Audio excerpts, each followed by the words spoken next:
Ребята, всем привет! Вы на канале Даша Техник, и сегодня я вам расскажу о своих впечатлениях о танковом биатлоне, который я видела в прошлом году на полигоне Алабино. Ведь это не просто событие, а настоящее торжество техники, военного дела и просто соревнований и гонок. Так что, надеюсь, вы не останетесь равнодушными, как и я. Приятного вам просмотра! Я побывала на танковом биатлоне почти год назад, в августе 2021 года, и эмоции свежи до сих пор. А сейчас я созрела поделиться ими с вами. Танковый биатлон проходит каждый год в конце лета на подмосковном полигоне Алабино. Это примерно в 10 километрах от парка Патриот или в 60 километрах от Москвы. В рамках этого события соревнуются танкисты из нескольких стран и в основном дружественных России. Я уверена, что многие бы хотели увидеть состязания немецких, американских и русских танкистов, но исключительно в условиях полигона. Особенно мне запомнилась китайская команда, что неудивительно, ведь они выступают на своей технике на китайских танках тип 96Б. В прошлые годы они выступали на танках тип 96А, а теперь в качестве техники для соревнований была выбрана бронемашина новой модификации тип 96Б. Тип 96Б или ЗТЗ-96Б является последним на данный момент представителем своего семейства и представляет собой дальнейшее развитие предыдущих машин. Используя новые узлы и агрегаты, а также некоторые современные наработки, компания Norinco, выпускающая основную массу китайской бронетехники, не так давно предложила очередной вариант комплекса мер, направленных на повышение основных характеристик техники. По имеющимся данным, главные нововведения проекта тип 96Б касались модернизации силовой установки и трансмиссии, при помощи которой планировалось повысить подвижность техники. Являясь развитием существующей бронемашины, тип 96Б сохраняет некоторые ее особенности.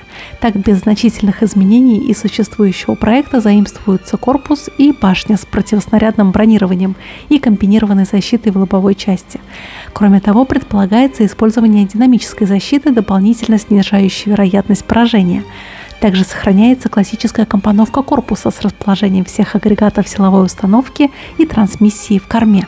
Ранее появлялись неподтвержденные сведения о проведении модернизации танков, предназначенных для отправки на соревнования.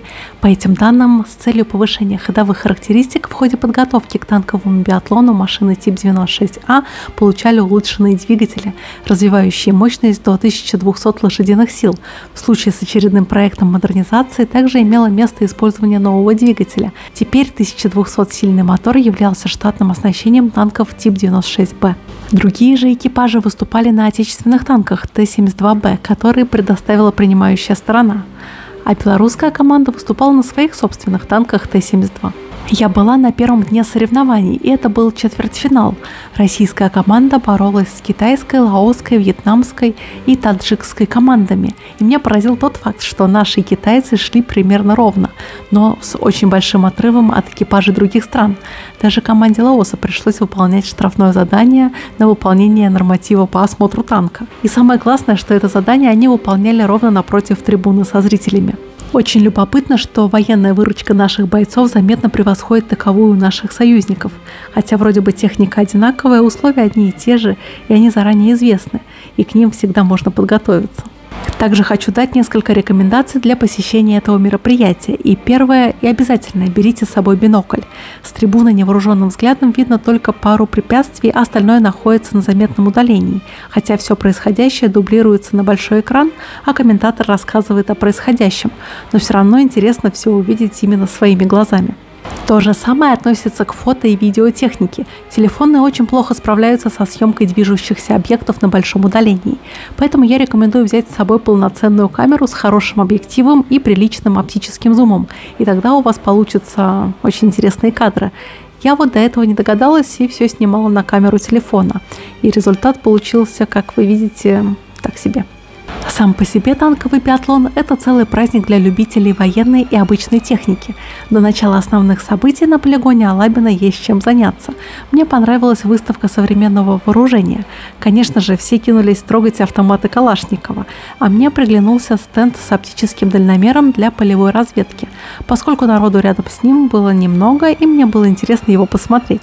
На нем были электрические разъемы со знакомым мне ГОСТовским обозначением. В отечественной электронной промышленности принято обозначать разъемы буквы Х или X. ко мне подошел боец в снаряжении ратник и подробно рассказал про свое оборудование и про свой полевой компьютер. Я постеснялась снимать его на видео, но вы же сами понимаете, что это же военные. Хотя мне кажется, что можно было бы и снять про этот дальномер отдельный сюжет.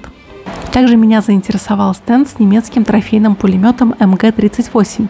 Видео о том, как боец с трудом его разбирал и собирал, у меня уже есть на канале Даша Техник. А еще мне приглянулась отечественная разведывательная машина на базе БТР-80, и вокруг нее можно было спокойно походить и поснимать внутреннее убранство. И сейчас подобные машины, кстати, активно используются в спецоперации на Украине. Также рядом с трибунами хаотичным образом разбросаны танки Т-72, по которым можно полазить, чем я и воспользовалась.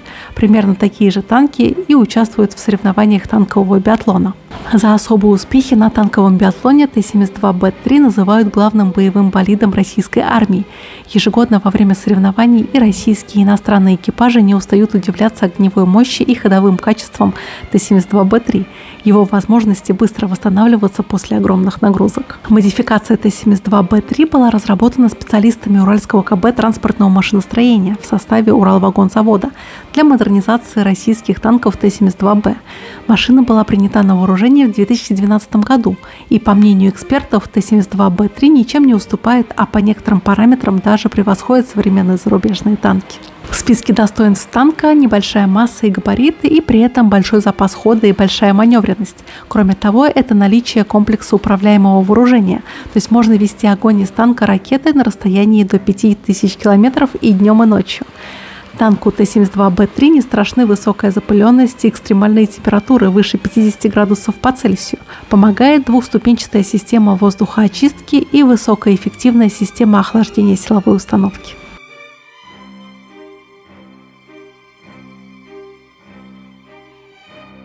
И вот такой у меня получился рассказ. Надеюсь, мне удалось вас вдохновить на посещение этого события в будущем. Лично меня это событие подтолкнуло на постройку моих моделей танков и самолетов, которые вы можете увидеть на моем канале Даша Моделист.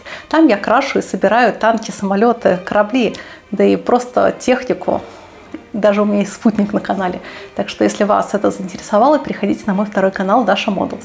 А также у меня много социальных сетей, такие как группа ВК, Яндекс.Дзен или Телеграм-канал. Тоже жду вас там. До новых встреч. Пока-пока.